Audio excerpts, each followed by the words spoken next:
Hello students, वैद्युत आवेश तथा क्षेत्र चैप्टर का आज हम आंकिक प्रश्न पढ़ेंगे।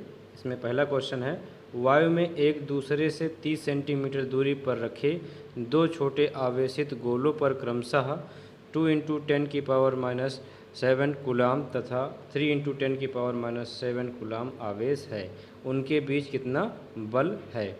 इन सभी क्वेश्चन को लगाने के लिए वैद्युत आवेश तथा क्षेत्र चैप्टर के जितने भी सूत्र के निगमन किए गए हैं, जितने भी सूत्र स्थापित किए गए हैं, उन्हें हमें याद करना या आना बहुत आवश्यक है। जैसे कि यहाँ पर वैद्युत बल F बराबर 1/4πε0 Q1 Q2 अपान R स्क्वायर कूलाम नियम में पढ़ाया गया है। F इज इक्वल टू होता है 1/4πε0 Q1 Q2 अपान R स्क्वायर। जहाँ पर 1/4πε0, इसको ध्यान देना पड़ेगा कि 1/4πε0 का मान होता है 9.0 इंटू 10⁹ और इसके बाद यहाँ पर Q1 का मतलब होता है, Q व्यक्त करते हैं आवेश से, तो Q1 पहला आवेश है, Q2 दूसरा आवेश है और R उनके बीच की दूरी होती है। और गुरुत्वाकर्षण बल अगर कहता है तो F is equal to GME upon R square, इसका मात्रक न्यूटन, और बल का मात्रक न्यूटन, इसका भी मात्रक यहाँ पर न्यूटन लिख लीजिए। तो जहाँ पर G सर्वात्रिक गुरुत्वाकर्षण नियतांक होता है और ME का मतलब होता है इलेक्ट्रॉन का द्रव्यमान, और इलेक्ट्रॉन का द्रव्यमान ME इज इक्वल टू होता है 9.1 इंटू 10⁻31 किलोग्राम, इसका मात्रक होता है। MP का मतलब प्रोटॉन का, M से होता है द्रव्यमान, प्रोटॉन का द्रव्यमान अगर आता है तो प्रोटॉन का द्रव्यमान होता है 1.67 इंटू 10⁻27 और इसका मात्रक होता है किलोग्राम। वैद्युत द्विध्रुव आघूर्ण P इज इक्वल टू होता है Q इंटू 2A, जहाँ पर Q आवेश होता है और 2A होता है उनके बीच की अल्पतम दूरी, जो कि वैद्युत द्विध्रुव का कार्य करता है। बल आघूर्ण टाउ से व्यक्त करते हैं, tau is equal to vector P cross vector E, जहाँ पर P द्विध्रुव होता है और E होता है विद्युत क्षेत्र। अगर यहाँ पर हम वेक्टर को हटाएंगे तो टाउ बराबर आएगा PE साइन थीटा। इलेक्ट्रॉन पर आवेश E माइनस या E से ही होता है या Q से व्यक्त करते हैं, Q से। इलेक्ट्रॉन पर आवेश E is equal to -1.6 into 10⁻19 और मात्रक कूलाम होगा। प्रोटॉन पर आवेश E प्लस, यानी कि E प्लस का मतलब होता है प्रोटॉन, और यहाँ पर 1.6 इंटू 10⁻19 कूलाम होगा। इलेक्ट्रॉन का द्रव्यमान बताया गया और प्रोटॉन का द्रव्यमान बता दिया गया कि MP is equal to 1.67 into 10⁻27 kilogram होता है। तो देखते हैं पहला क्वेश्चन। इसमें कहा जा रहा है कि वायु में एक दूसरे से 30 सेंटीमीटर की दूरी पर रखे दो छोटे आवेशित गोलों पर क्रमशः 2 इंटू 10⁻7 कूलाम तथा 3 इंटू 10⁻7 कूलाम आवेश है, उनके बीच कितना बल है। देखते हैं इसमें क्या मान दिया गया है। वायु में एक दूसरे से 30 सेंटीमीटर दूरी, तो यहाँ पर क्या दी गई है, दूरी व्यक्त करते हैं R से, तो यहीं पे लिखेंगे दूरी R is equal to 30 centimetre, और इसमें मात्रक को हमको चेंज करना पड़ता है, जितनी भी दूरी का मात्रक होगा उसे हम मीटर में चेंज करेंगे। तो यहाँ पर लिखना पड़ेगा, चूँकि सेंटीमीटर है तो इसे हम मीटर में चेंज करेंगे। 1 मीटर में होता है 100 सेंटीमीटर, और 1 मीटर बराबर 100 को अगर हम कोटिमान के रूप में लिखें तो लिखेंगे जितना जीरो रहता है उतनी घात 10⁻2 सेंटीमीटर। तो हमें 1 सेंटीमीटर का मान निकालना है, तो हम क्या करेंगे, इसको इधर भेज देंगे, तो ये हो जाएगा 1/10⁻2 मीटर बराबर, यहाँ कुछ नहीं है तो 1 कर लिया जाए और सेंटीमीटर। अब अगर पावर बटे में रहती है तो उसे ऊपर लेके जाते हैं, तो यहाँ पर हो जाएगा 10⁻², ये 10⁻+2 है, ऊपर जाएगा तो -2 मीटर इज इक्वल टू, ये हो जाएगा 1 सेंटीमीटर। अब यहाँ पर हम कह सकते हैं कि 1 centimetre is equal to 10⁻² metre. ये इस तरीके से आना आवश्यक है। जैसे कि हम जानते हैं कि अगर 1 मीटर में 100 सेंटीमीटर होता है तो 1 सेंटीमीटर में कितना मीटर हो जाएगा, सीधे सीधे 1/100, ये इधर चला जाएगा, 1/100 मीटर हो जाएगा। तो 1 सेंटीमीटर इज इक्वल टू 1/100 को हमने कहा 10 की घात, जितना जीरो होता है उतनी घात कर देते हैं, 10 की घात 2 मीटर। तो 1 सेंटीमीटर बराबर 10 की घात ये +2, अगर अंश में इसको ले जाएं तो -2, तो बात वही हो जाती है, लेकिन हमें इस तरीके से आना ज़रूरी होता है। तो 1 सेंटीमीटर यानी सेंटीमीटर को मीटर में चेंज करने के लिए हमें मल्टीप्लाई करना पड़ेगा 10⁻²से। तो यहीं पर लिखेंगे R is equal to 30 into centimetre. Centimetre को हटाने के लिए हमें लगाना पड़ेगा 10⁻² मीटर। आगे चलते हैं, यहाँ पर लिखा है 2 छोटे आवेशित गोलों पर क्रमशः आवेशित गोलों पर यानी आवेशित गोलों पर क्रमशः 2 इंटू 10⁻⁷ कूलाम। कूलाम होता है किसका मात्रक? आवेश का। तो आवेश को किससे व्यक्त करते हैं? Q से। तो यहाँ पर 2 आवेश दिए गए हैं, तो पहले आवेश को हम व्यक्त करेंगे Q1 से, और Q1 बराबर लिखेंगे 2 इंटू 10⁻⁷ कूलाम। तथा दूसरा आवेश है तो इसे हम मानेंगे Q2, और Q2 इज इक्वल टू हो जाएगा 3 इंटू 10⁻⁷ कूलाम। और उसके बाद पूछा गया है उनके बीच कितना बल है।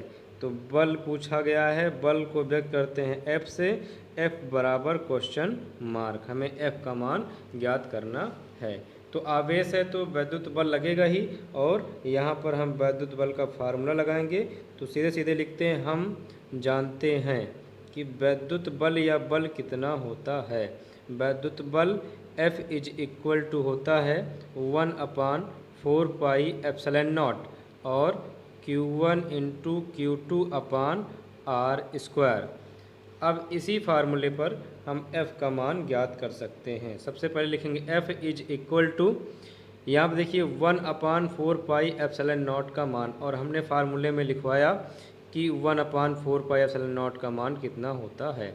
1/4πε0 इज इक्वल टू 9 इंटू 10⁹ होता है, और इसका मात्रक होता है न्यूटन मीटर स्क्वायर प्रति कूलाम स्क्वायर।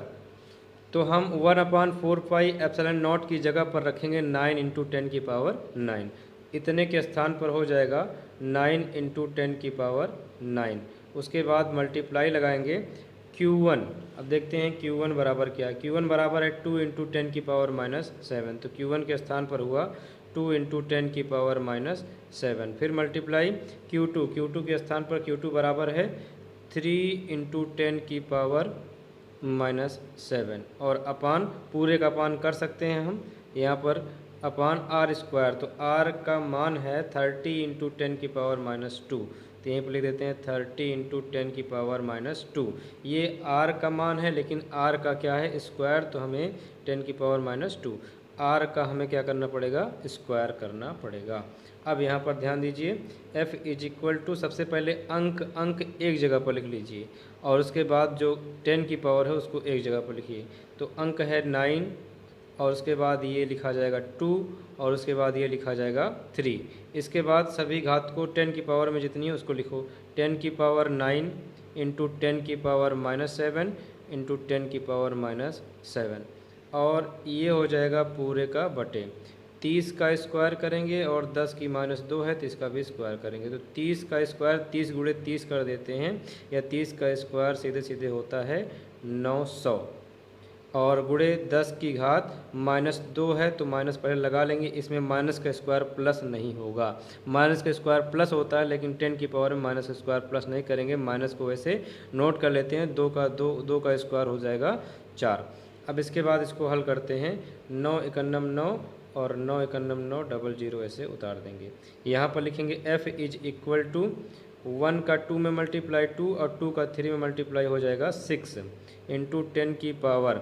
अब गुणा में घातें जुड़ती हैं, तो जितनी भी 10 की पावर है सभी को आपस में जोड़ लेंगे। तो ये हो जाएगा 9 प्लस -7, और अगला है प्लस -7। हमने क्या कहा कि गुणा में घातें जुड़ती हैं, तो 10 एक बार लिखा जाएगा। इसकी घात 9 है, प्लस इसकी घात -7 है, इसका घात -7, सभी को आपस में जोड़ लेंगे। अब यहाँ पर बचा हुआ है 100 यानी कि 100 को लिखेंगे कोटिमान के रूप में। तो 10 की पावर जितना जीरो, 1 0 2 0, जितना जीरो उतनी घात कर देते हैं, इंटू 10 की पावर -4 जैसे लिखा वैसे लिख देते हैं। इसके बाद F is equal to 6 into 10 की पावर 9 में से 7 जाएगा तो आएगा 2, और 2 में से 7 जाएगा तो ये आएगा -5। और बटे 10 की घात, फिर गुणा में घातें जुड़ती हैं तो 2 यहाँ अलग कर लें, 2 प्लस माइनस 4, तो 2 प्लस माइनस माइनस 4, 2 में से 4 जाएगा तो आएगा -2, यानी इसकी घात हो गई -2। अब घात को ऊपर लेके चलते हैं तो ये हो जाएगा 6 इंटू 10 की पावर -5 और इंटू 10 की पावर -2, ऊपर जाएगा तो ये हो जाएगा +2। f is equal to 6 into 10 की पावर -5 को प्लस करेंगे 2 में तो -5 + 2, हमेशा प्लस से माइनस को घटाते हैं तो 2 में से 5 जाएगा तो ये आएगा -3। और ये इसका हल है। बल का मात्रक होता है न्यूटन। अगर 10 की पावर में लिखे रहें तो आगे पॉइंट लगाना जरूरी होता है। 6 पॉइंट अगर कुछ नहीं है तो हम यहाँ पर क्या कर लेंगे 0, तो ये हो जाएगा 6.0 इंटू 10 की पावर -3 न्यूटन।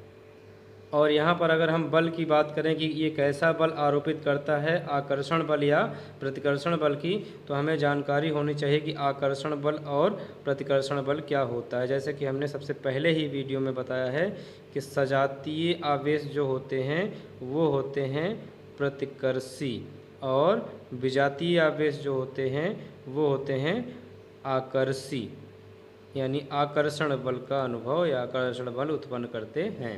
तो यहाँ पर आवेश कैसा है वो बताएगा कि ये सजातीय आवेश है कि विजातीय आवेश है। तो आवेश यहाँ पर देखिए दोनों ही धनात्मक आवेश हैं, यानी पहला भी प्लस है दूसरा भी प्लस है। तो अगर प्लस प्लस आवेश है तो सजातीय आवेश है, तो कैसे बल का अनुभव करेगा, प्रतिकर्षी बल का अनुभव करेगा। तो यहाँ पर बल का मान भी बता दिया गया। नेक्स्ट क्वेश्चन है 1.2 वाला। यहाँ पर लिखा है 0.4 माइक्रोकूलाम आवेश। आवेश देखते हैं कितने इसमें दिए गए हैं, यानी आवेश ये Q है, आवेश Q से व्यक्त करते हैं। तो अगर 2 आवेश होगा तो पहले आवेश को Q1 कहेंगे, दूसरे आवेश को Q2, लगभग 2 आवेश दिए ही रहेंगे। 0.4 माइक्रोकूलाम आवेश के किसी छोटे गोले पर किसी अन्य छोटे आवेशित गोले के कारण वायु में 0.2 न्यूटन, न्यूटन किसका मात्रक होता है, बल का, यानी ये किसका मान दिया गया, F का, न्यूटन बल लगता है, बल दे भी दिया गया है, यानी ये F बराबर जो कुछ भी है वही है। यदि दूसरे गोले पर 0.8 माइक्रोकूलाम का आवेश हो, तो यहाँ पर दूसरा आवेश भी मिल गया। ये पहला आवेश है Q1, दूसरा आवेश हो जाएगा Q2। तो नंबर ए, दोनों गोलों के बीच की दूरी है, यानी हमें दोनों गोलों के बीच की दूरी r का मान ज्ञात करना है। दूसरे गोले पर पहले गोले के कारण कितना बल लगता है, 2 चीज़ें ज्ञात करनी। देखते हैं पहले इसमें क्या दिया गया है। सबसे पहले यहाँ पर लिखेंगे 1.2 और देखते हैं इसमें क्या दिया गया है। तो सबसे पहले यहाँ पर देखते हैं 0.4 माइक्रोकूलाम आवेश। तो आवेश को व्यक्त करते हैं Q से, पहला आवेश है Q1 हो जाएगा। यहाँ पर लिखेंगे 0.4 माइक्रोकूलाम, और हमें जानकारी होनी चाहिए कि 1 माइक्रो या 1 माइक्रोन बराबर होता है 10 की पावर -6, इसका अपवर्त्य होता है। तो 1 माइक्रोकूलाम यहीं पर C लिख देंगे। 1 माइक्रोकूलाम बराबर होता है 10 की पावर -6 कूलाम। तो यहीं पर Q1 इज इक्वल टू 0.4 करेंगे और इसके बाद माइक्रोकूलाम, माइक्रोकूलाम 1 माइक्रोकूलाम बराबर होता है 10 की पावर -6 कूलाम। इसी प्रकार से आगे चलेंगे। यहाँ पर अन्य छोटे आवेशित गोले के कारण वायु में 0.2 न्यूटन का बल लगता है। तो बल दिया गया है, बल को व्यक्त करते हैं F से। F बराबर कितना न्यूटन दिया गया, 0.2 न्यूटन। और इसके बाद यदि दूसरे गोले पर, दूसरा गोला है तो दूसरे गोले पर दूसरा आवेश होगा Q2, ये हो जाएगा 0.8 इंटू 10 की पावर -6, क्योंकि 0.8 माइक्रोकूलाम। अब माइक्रोकूलाम हमने बता दिया, माइक्रोकूलाम को हटाएंगे तो 10 की पावर -6 लग जाएगी। तो 0.8 माइक्रो हटाकर 10 की पावर -6 और कूलाम लिख दिए हैं। इसके बाद नंबर ए में कहा जा रहा है कि दोनों गोलों के बीच कितनी दूरी है। तो दूरी ज्ञात करनी है, तो दूरी r is equal to question mark लगा देंगे। अब इसके आगे हमें F का मान दिया गया Q1 Q2 है, R है, तो हमें ये समझ में आता है कि यहाँ पर विद्युत बल का फार्मूला लगाएंगे, क्योंकि इसी के आधार पर हम सभी मान ज्ञात कर सकते हैं। F इज इक्वल टू 1/4πε0 और Q1 Q2 अपान R स्क्वायर। थोड़ा ध्यान दीजिए, F का मान दिया गया है, हमें मान ज्ञात करना है R का, तो R स्क्वायर है, हम इसको यहाँ पर लिख सकते हैं, इसको यहाँ पर लिख सकते हैं। तो यहाँ पर लिखेंगे R square is equal to 1/4πε0 और Q1 Q2 अपान, ये इधर चला जाएगा, ये इधर, तो यहाँ पर हो जाएगा F। इसके आगे देखते हैं, यहाँ पर लिखेंगे R square is equal to 1/4πε0। सबसे पहले बताया गया कि 1/4πε0 का मान होता है 9 × 10⁹ मल्टीप्लाई Q1 का मान है 0.4 × 10⁻⁻6। तो यहाँ पर लिखेंगे 0.4 × 10⁻⁻6। फिर लिखा है इंटू Q2, तो Q2 का मान है 0.8 × 10⁻⁻6। तो यहाँ पर 0.8 × 10⁻⁻6 हो जाएगा। अपान F है, तो पूरे का अपान हम F करेंगे और F का मान है 0.2 न्यूटन। देखिए, बराबर अंक पर दशमलव अंश और हर में जहाँ रहता है वो दशमलव से दशमलव हट जाता है या काट दिया जाता है। जैसे कि लास्ट से एक अंक पर दशमलव यहाँ पर भी है, लास्ट से एक अंक पर दशमलव यहाँ पर भी है, तो ये 0.8 और 0.2 पढ़ा जाएगा। तो यानी ये कितना है, 8 और 2। तो अगर 0.2 से 0.8 काटे तो 2 4 जा हो जाएगा 8, क्योंकि पॉइंट से पॉइंट कट गया, तो यहाँ पर 8 है और यहाँ पर 2 4 जा हो गया 8। अब हम क्या करेंगे, अंक को एक साइड में लिखेंगे और 10 की पावर एक जगह पर लिखेंगे। तो यहाँ पर लिखेंगे R square is equal to, पहले लिख लेंगे 9, फिर लिखेंगे 0.4, फिर लिखेंगे 4, और इसके बाद ये लिखा गया, क्योंकि यही इतने अंक है। अब 10 की पावर और लिखते हैं 10 की पावर 9 इंटू 10 की पावर -6 और इंटू 10 की power -6। R square is equal to 9 का 4 में मल्टीप्लाई हो जाएगा 36, तो हासिल आएगा यानी कैरी होगा 3, और 9 का 0 में मल्टीप्लाई हो जाएगा 0, तो यहाँ पर हो जाएगा 3.6 और यहाँ पर हो जाएगा इंटू 4। अब इसके बाद इंटू 10 की पावर 9 में गुणा में खाते हैं जुड़ती हैं, तो 10 की पावर 9 में से 6 जाएगा 3, 3 में से 6 जाएगा, ये आएगा -3, और इसके बाद इसका इसमें हम गुणा कर लेते हैं। तो R square is equal to कितना आएगा देखते हैं, 4 का 6 में मल्टीप्लाई 24, ये हो जाएगा 2, 4 का 3 में 12, और 12 और 2 हो जाएगा 14, और एक अंक पर लग जाएगा दशमलव। अब ये है 10 की पावर -3। अब हम इसे क्या करेंगे, कोटिमान के रूप में दिखाएंगे, या यहाँ पर क्या करते हैं, हम आंसर मिलाने के लिए 10 से गुणा और 10 से भाग कर देंगे। 10 से गुणा और 10 से भाग अगर करते हैं तो यहाँ पर देखिए क्या होगा, R square is equal to, यहाँ पर भी 10 की पावर 1 है, यहाँ पर भी 10 की पावर 1, जिसकी घात कुछ नहीं होती उसकी घात होती है 1। अगर 10 से इसमें गुणा कराएं तो एक अंश दशमलव यहाँ पर हो जाएगा, और ये हो जाएगा 144, और यहाँ पर ये 10 की पावर हो जाएगी -3, इसका इसमें गुणा कराए हैं, अब बचा हुआ 10 की पावर -1। अब ये ऊपर चला जाएगा 10 की पावर 1, और ये ऊपर भेजा जाएगा तो हो जाएगा 10 की पावर -1। तो यहाँ पर देखेंगे R square is equal to 144 into 10 की पावर -3 -1 हो जाएगा -4। अब R स्क्वायर है, अगर स्क्वायर हटता है तो अगले पक्ष में रूट लग जाता है, तो ये हो जाएगा √144 इंटू 10 की पावर -4। तो R स्क्वायर से R बन गया, और R बराबर यहाँ पर हो जाएगा 144, 144 का वर्गमूल होता है 12, गुणे 10 की घात। अब कितना हो जाएगा, जैसे कि हम जानते हैं कि अंडर रूट के अंदर जो होता है जोड़ा बनता है तभी बाहर निकलता है, तो 144 का कितना हो गया, 12 गुणे 12। इसी प्रकार से अगर 10 की पावर -4 का देखा जाए तो यह है 10 की पावर -1 इंटू 10 की पावर -1 इंटू 10 की पावर -1 इंटू 10 की पावर -1, यानी कितनी बार लिखा जाएगा, 4 बार, 1 2 3 4। तो ये जोड़ा बना तो 12 बाहर आया।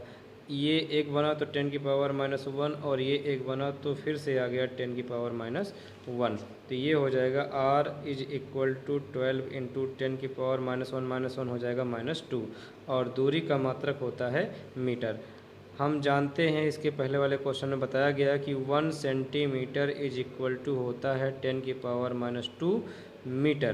तो देखिए 10 की पावर -2 मीटर की जगह पर हम लिख सकते हैं 1 सेंटीमीटर। तो ये हो जाएगा r is equal to 12 centimetre, क्योंकि 1 से मल्टीप्लाई कराएंगे तो वही आएगा, यही इसका आंसर है।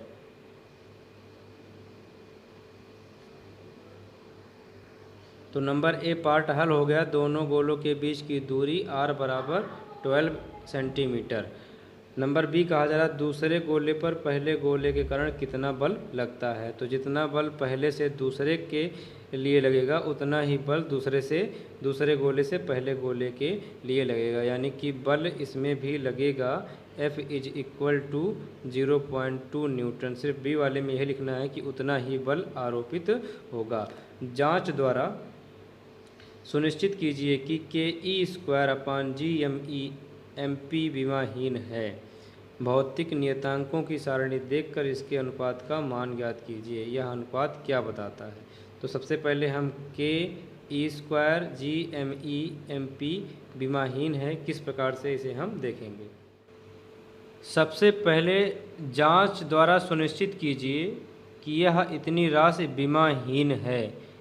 विमाहीन वही राशि हो सकती है जिसका कोई मात्रक नहीं हो। तो हम इसको इस प्रकार से प्रदर्शित करें या इस प्रकार से यह प्रदर्शित हो जाए कि यह इसका कोई मात्रक निकल कर ना आए, यानी कि इसको हल करने पर इसका कोई मात्रक नहीं रहेगा, तो हम कह देंगे कि यह विमाहीन है। उसके बाद भौतिक नियतांकों की सारणी देखकर, यानी भौतिक नियतांक जितने भी होते हैं, के का मान कितना होता है, ई का मान कितना होता है, जी कितना होता है, एम ई कितना होता है, एम पी होता है कितना होता है, इन सभी की सारणी को देख करके इनके अनुपात का मान ज्ञात कीजिए।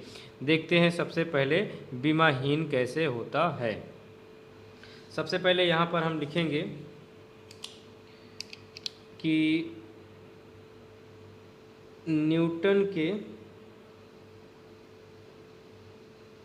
गुरुत्वाकर्षण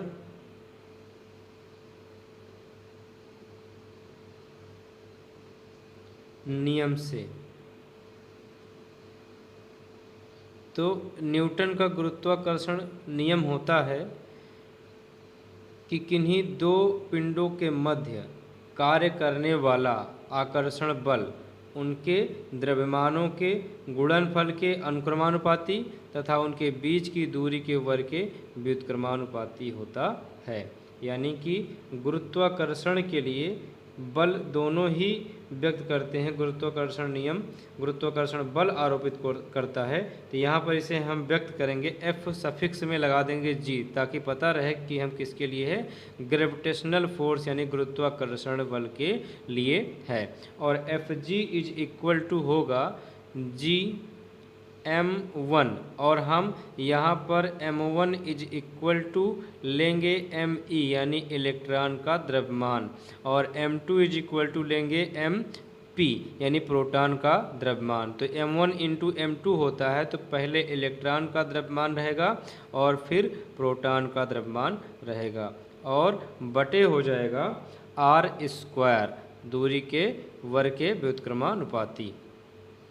अब हम क्या करते हैं, समीकरण नंबर 1 मान लेते हैं। इसी प्रकार से विद्युत बल देखते हैं क्या होता है। विद्युत बल किसे कहते हैं? तो यहाँ पर हम कहेंगे कि किन्हीं दो आवेशों के मध्य, यहाँ पर दो पिंड यानी दो द्रव्यमान होते हैं और यहाँ पर क्या होते हैं, आवेशों, किन्हीं दो आवेशों के मध्य लगने वाला आकर्षण या प्रतिकर्षण बल इनके गुणनफल के यानी आवेशों के गुणनफल के अनुक्रमानुपाती तथा इनके बीच की दूरी के वर्ग के व्युत्क्रमानुपाती होता है। और जब इनको आपस में मिलाया जाता है तो इकट्ठा लिखा जाता है F is proportional Q1 Q2 upon R square.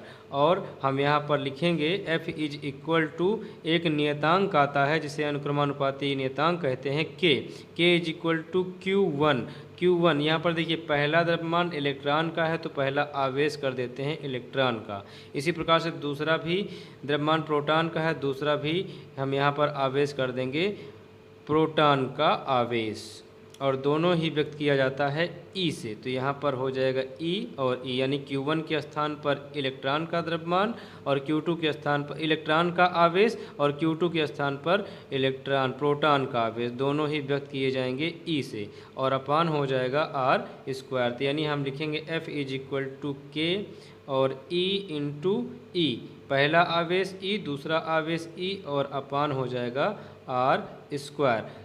वैसे तो इलेक्ट्रॉन का आवेश माइनस ई होता है और प्रोटॉन का आवेश ई प्लस होता है, और इसे हल करने के लिए माइनस को छोड़ करके ई ही लिखा जाएगा, दोनों धनात्मक होंगे।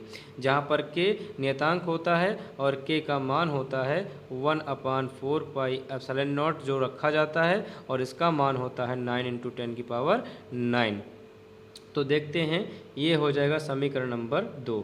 अब हम विद्युत बल है तो इसे हम व्यक्त करेंगे एफ ई से, कैपिटल ई कर देंगे सफिक्स में, ये हो जाएगा इलेक्ट्रिक फोर्स।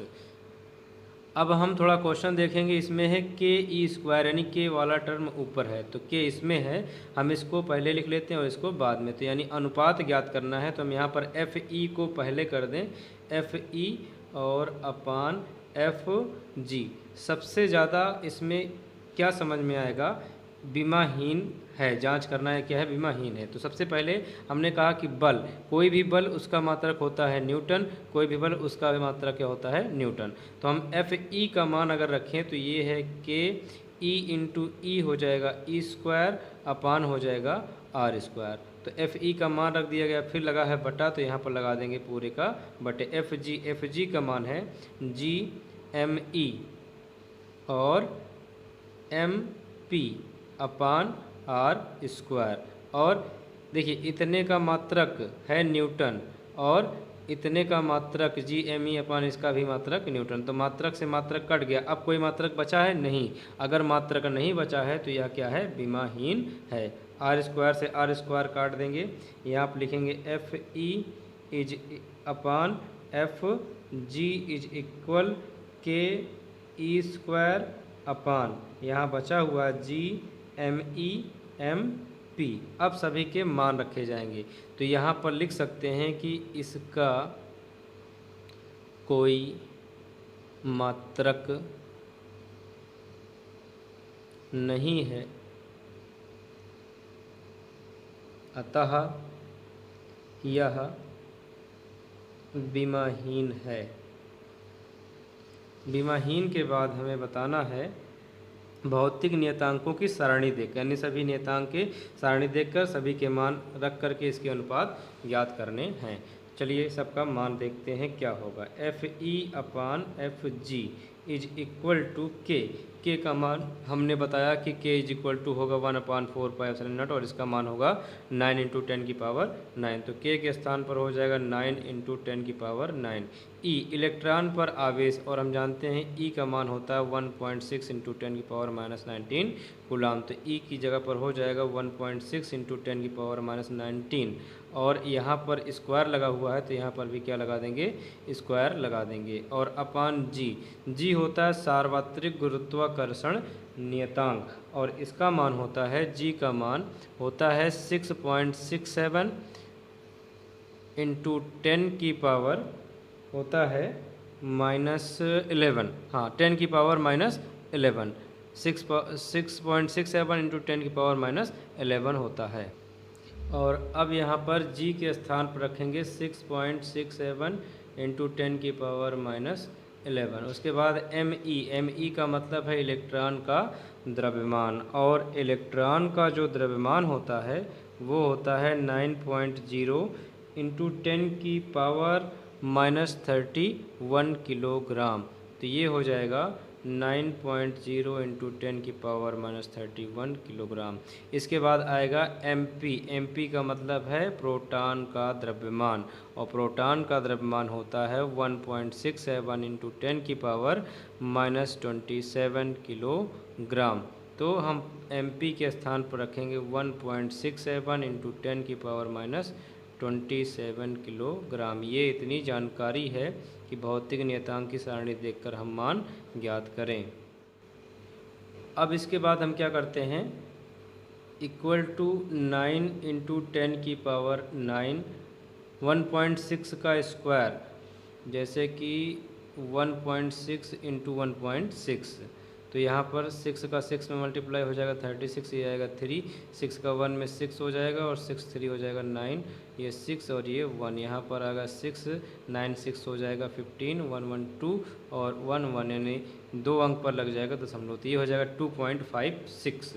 तो 1.6 का हो जाएगा 2.56 इंटू 10 की पावर माइनस लगा देंगे, 19 का 2 में मल्टीप्लाई हो जाएगा 38, और अपान करेंगे।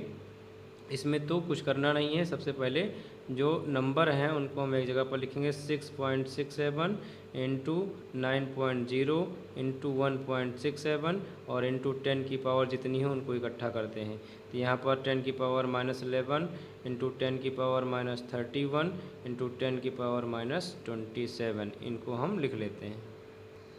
अब हम थोड़ा ध्यान दें तो यहाँ पर 9 है और यहाँ पर 9.0, हमने बताया था कि अगर पॉइंट कुछ नहीं रहता तो पॉइंट कितना रहता है 0, तो यानी 9.0 से 9.0 कैंसिल आउट हो जाएगा। अब यहाँ पर बचा हुआ है 2.56 अंक में, और 10 की पावर यहाँ पर है 9 और यहाँ पर 10 की पावर -38 बचा हुआ है, और अपान अब इनका और इनका आपस में हम मल्टीप्लाई कराएंगे। तो ये है 6.67 और ये है 1.67। अब इसका हम गुणा कराएंगे, 1 2 3 4 सबका गुणा कराते हैं और लास्ट से 4 अंक पर दशमलव रख देते हैं।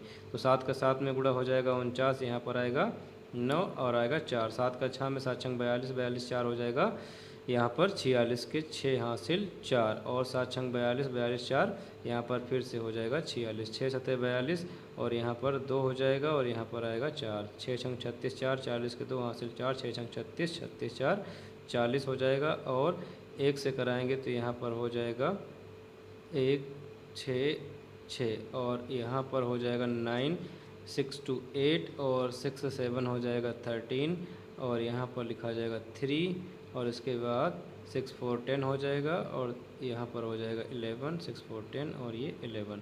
लास्ट से लगाएंगे 4 अंक पर दशमलव, 1 2 3 और ये 4, तो यहाँ पर हो जाएगा 11.138 तो यहाँ पर हो जाएगा 11.138 और गुणे 10 की घात सब इकट्ठा कर लो। सबसे पहले यहाँ पर सभी किसमें हैं, माइनस में, तो माइनस को एक बार लिख करके सबको जोड़ लेते हैं। तो यहाँ पर हो जाएगा 7 7 1 8 8 1 9 हो जाएगा, और उसके बाद 2 2 3 5 5 1 6 हो जाएगा। अब हम क्या करते हैं, 2.56 इंटू 10 की पावर 9 में से 38 घटा देते हैं, तो ये हो जाएगा -19। 18 में से 9 गया 9 और बचेगा 2, तो ये 29 रॉन्ग हो गया, -29। 18 में से 9 जाएगा 9 और यहाँ पर बचेगा 2, तो ये -29। अब ये देखिए पावर माइनस में है, ऊपर जाएगी तो हो जाएगी प्लस में, तो ये +69 हो जाएगी और अपान 11.1389 हो जाएगा।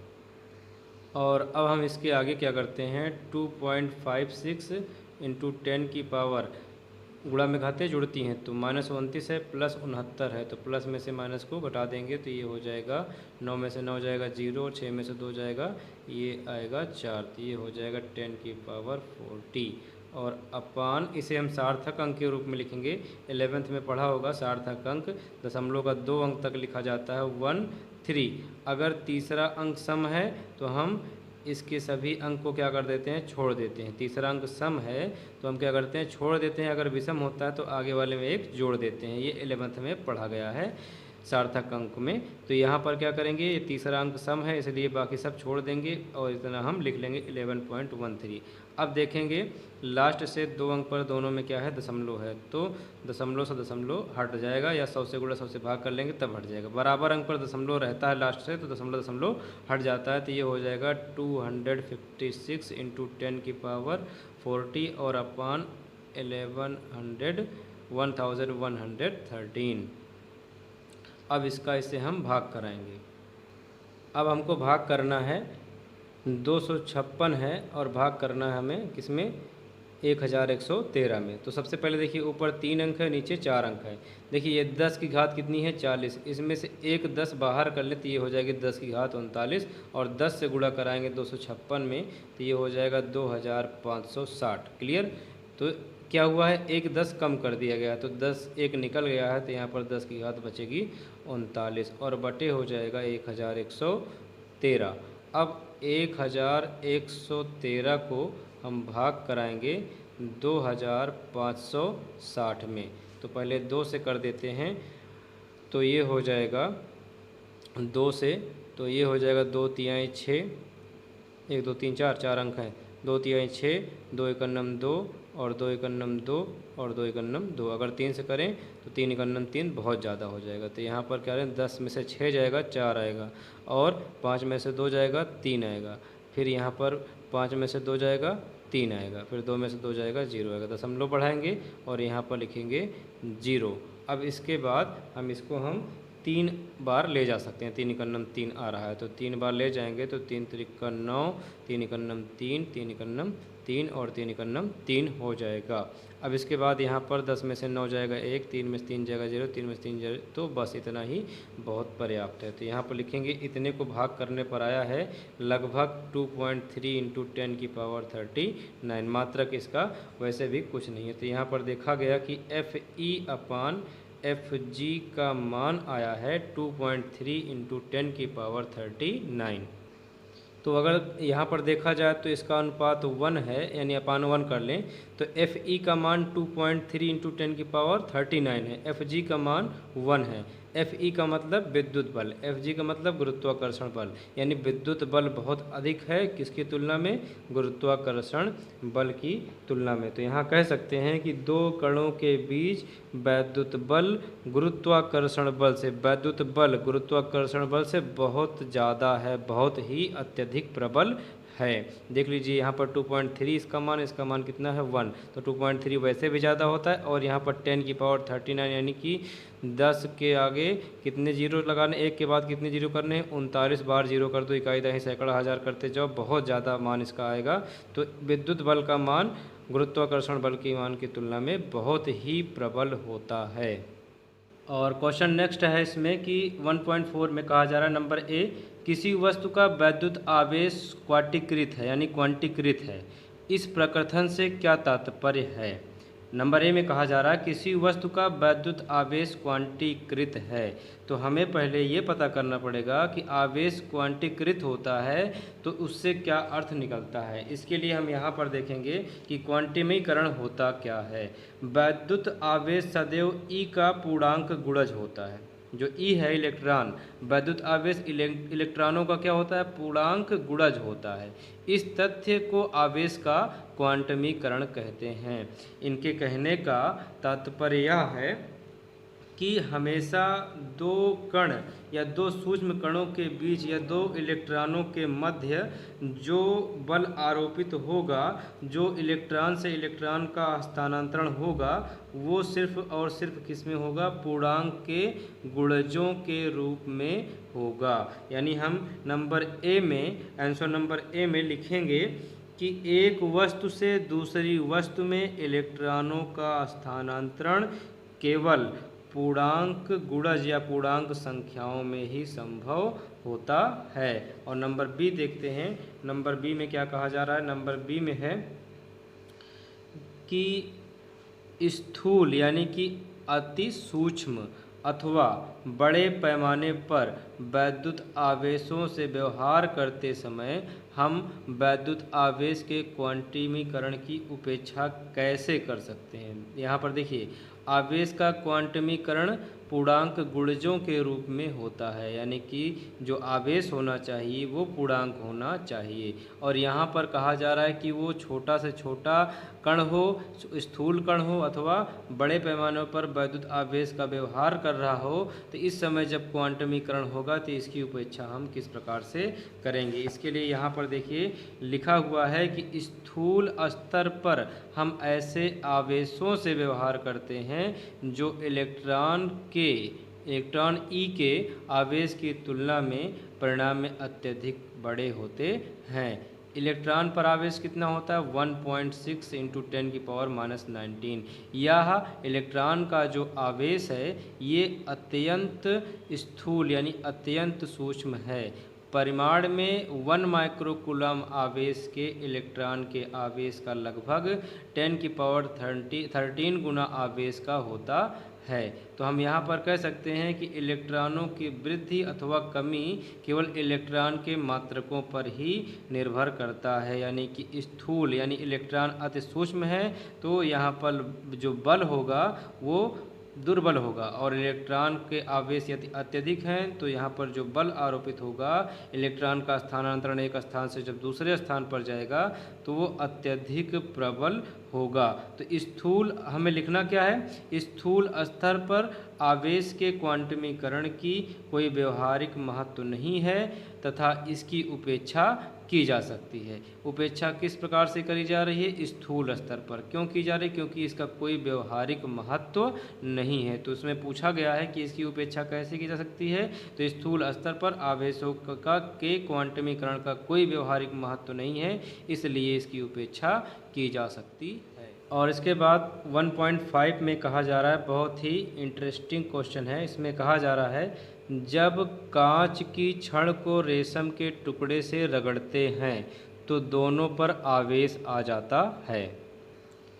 इसी प्रकार की परिघटना का वस्तुओं के अन्य युग्मों में भी प्रेक्षण किया जाता है। स्पष्ट कीजिए कि यह प्रेक्षण आवेश संरक्षण के नियम से किस प्रकार सामंजस्य रखता है। आवेश संरक्षण के नियम का पालन किस प्रकार से होगा, जब इसका कुल आवेश का मान शून्य प्राप्त हो। देखिए, जब कांच की छड़ को रेशम के टुकड़े से रगड़ते हैं तो दोनों पर आवेश आ जाते हैं, दोनों ही एक बल का अनुभव करते हैं। तो आवेश जो बल का अनुभव कर रहे हैं, देखिए जब कांच की छड़ को रेशम के टुकड़े से रगड़ते हैं तब दोनों पर आवेश आता है, उसके पहले आवेश नहीं आता है। तो कहने का मतलब है कांच की छड़ को रेशम के टुकड़े से रगड़ने से पहले उस पर आवेश नहीं था तो आवेश कितना था, आवेश शून्य होगा।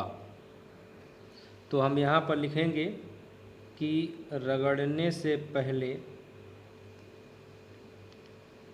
1.5 का है, रगड़ने से पहले कौन सी छड़ है, कांच की छड़,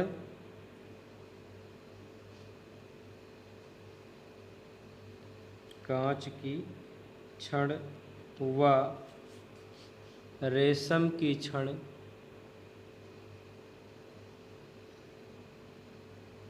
पर कुल आवेश, तो रगड़ने से पहले कुछ आवेश नहीं है तो आवेश रहेगा शून्य। अब इसके बाद कह रहे हैं कि जब रगड़ते हैं तो दोनों पर आवेश आ जाता है। कांच की छड़ देखते हैं क्या होता है। कांच की छड़ क्या है, कांच की छड़ पर होता है धनावेश। ठीक, अब रेशम का छड़ है या रेशम का जो टुकड़ा है, रेशम की छड़ नहीं, रेशम का टुकड़ा रहेगा। तो रेशम का जो टुकड़ा है उस पर रहेगा ऋणावेश। तो जैसे कि कोई धनावेश है +2 माइक्रोकूलम और कोई ऋणावेश आ जाए -2, तो 2 से 2 कट जाएगा, यानी जितना धनावेश हो उतना ही ऋणावेश आ जाए तो दोनों का मान कितना हो जाएगा, शून्य। उतना ही धनावेश उतना ही ऋणावेश।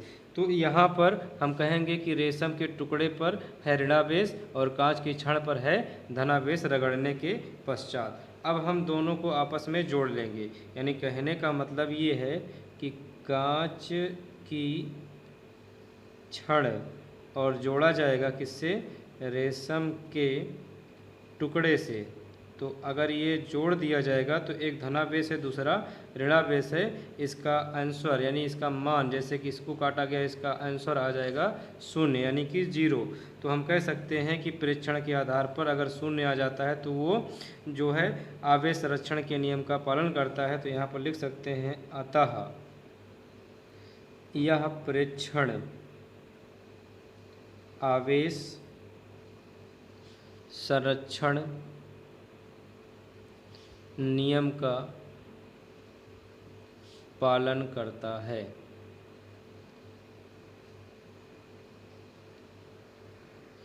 यूं ही हम नहीं कह रहे हैं कि वैद्युत आवेश का मान 0 आता है। देखिए, वैद्युत आवेश संरक्षित होता है, तो यहाँ पर कहा जा रहा है कि रचना के पूर्व और रचना के पश्चात। रचना के पूर्व हमने आवेश को 0 कहा, रचना के पश्चात एक पर धनावेश आया और एक ऋणावेश आया, तो इसका कुल आवेश कितना आ गया, 0। अगर कुल आवेश 0 रहता है तो यह वैद्युत आवेश संरक्षित होता है, अर्थात वैद्युत आवेश के संरक्षण नियम का पालन करता है।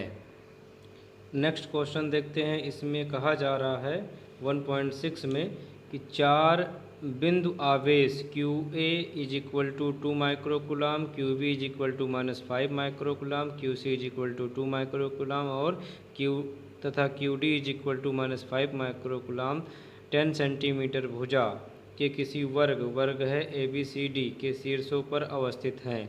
वर्ग के केंद्र पर रखे 1 माइक्रोकुलाम आवेश पर लगने वाला बल कितना है, यानी F का मान ज्ञात करना है। तो सबसे पहले हम क्या करते हैं, इन चारों आवेशों को नोट करते हैं कि यहाँ पर दिया गया है कि QA is equal to 2 microcoulomb, QB is equal to -5 microcoulomb, QC is equal to 2 microcoulomb और QD is equal to -5 microcoulomb. और 10 सेंटीमीटर भुजा क्या होती है, भुजा होती है ए बराबर है 10 सेंटीमीटर वाले किसी वर्ग देखिए वर्ग क्या होता है, जिसकी सभी भुजा प्रत्येक भुजा बराबर हो वही कहलाता है वर्ग। तो मान लेते हैं एक ये वर्ग है जिसकी प्रत्येक भुजा कितनी है 10 सेंटीमीटर, यहाँ से यहाँ की दूरी है 10 सेंटीमीटर और यहाँ से यहाँ की दूरी है 10 सेंटीमीटर, यानी सभी भुजा कितने की है 10 सेंटीमीटर की है। तो यह एक वर्ग निरूपित करती है। वर्ग का नाम क्या है ABCD। तो यहाँ लिखेंगे A, यहाँ पर लिखेंगे B, यहाँ पर लिखेंगे C और यहाँ पर लिखेंगे D। यह एक वर्ग निरूपित कर रहा है। अब A पर देखिए, A पर QA आवेश होगा तो QA पर जो आवेश होगा वह यहाँ पर लिख सकते हैं QA का मान है 2 माइक्रोकुलाम। यहाँ पर B पर आवेश QB होगा तो QB इज इक्वल टू लिख सकते हैं -5 माइक्रोकुलाम। C पर QC आवेश होगा तो यहाँ पर QC इज इक्वल टू लिख देते हैं 2 माइक्रोकुलाम। और D पर QD आवेश होगा तो यहाँ पर QD इज इक्वल टू लिख देते हैं -5 माइक्रोकुलाम। और इसके बाद इसमें कहा जा रहा है कि वर्ग के केंद्र पर रखे, यहाँ पर वर्ग का है केंद्र, 1 माइक्रोकुलाम आवेश पर लगने वाला बल कितना है, यानी यह केंद्र होगा तो यह इस पर बल आरोपित करेगा। मान लेते हैं क्या है, केंद्र है और इस केंद्र पर रखा है कितना आवेश 1 माइक्रोकुलाम का आवेश रखा गया है। तो यह सभी में क्या करेगा, एक बल आरोपित करेगा। तो जो ऋणात्मक रहेगा वो आकर्षण बल अनुभव करेगा, जो धनात्मक रहेगा, इसे नहीं बनाइएगा जो दूसरा है, जो धनात्मक रहेगा वो प्रतिकर्षण बल अनुभव करेगा। यहाँ देखिए ये क्या है धनात्मक, तो ये आकर्षण बल अनुभव करेगा। तो सभी स्थानों पर हम तीर का निशान लगाएंगे कि एक यह बल का अनुभव कर रहा है, किसी पर धनात्मक और किसी पर ऋणात्मक। तो यहाँ देखिए यहाँ पर इनके मध्य जो बल लगेगा वो F होगा। बल FA पर लगने वाला बल कितना होगा, यहाँ पर देखिए FA ये ये जो है इधर का तीर का निशान है, ये इधर, यानी दोनों एक दूसरे के क्या हैं, विपरीत, और विपरीत को दिखाया जाता है माइनस से। तो ए पर सी के विपरीत दिशा में बल लगेगा तो F A is equal to minus F C हो जाएगा। इसी प्रकार से बी को देखें तो ये डी के विपरीत है, ये इधर तीर का निशान ये इधर है, तो ये हो जाएगा F B is equal to, ये तीर का निशान इधर, ये इधर बल आरोपित कर रहा है, ये इधर बल आरोपित करेगा और ये इधर आरोपित करेगा, दोनों एक दूसरे के विपरीत हैं, तो बी जो है डी के विपरीत है, तो F B is equal to minus F D हो जाएगा। केंद्र पर जो लगने वाला बल होगा वो कुल बल होगा, नेट बल होगा, तो यहाँ पर लिख सकते हैं कि नेट बल is equal to F is equal to, यहाँ पर ए, यहाँ पर बी, यहाँ पर सी, यहाँ पर डी, तो यहाँ पर लिखेंगे F A plus F B plus F C plus F D, सभी को हम आपस में जोड़ लेंगे। अब F A is equal to, F A बराबर कितना है, minus F C, plus F B बराबर है माइनस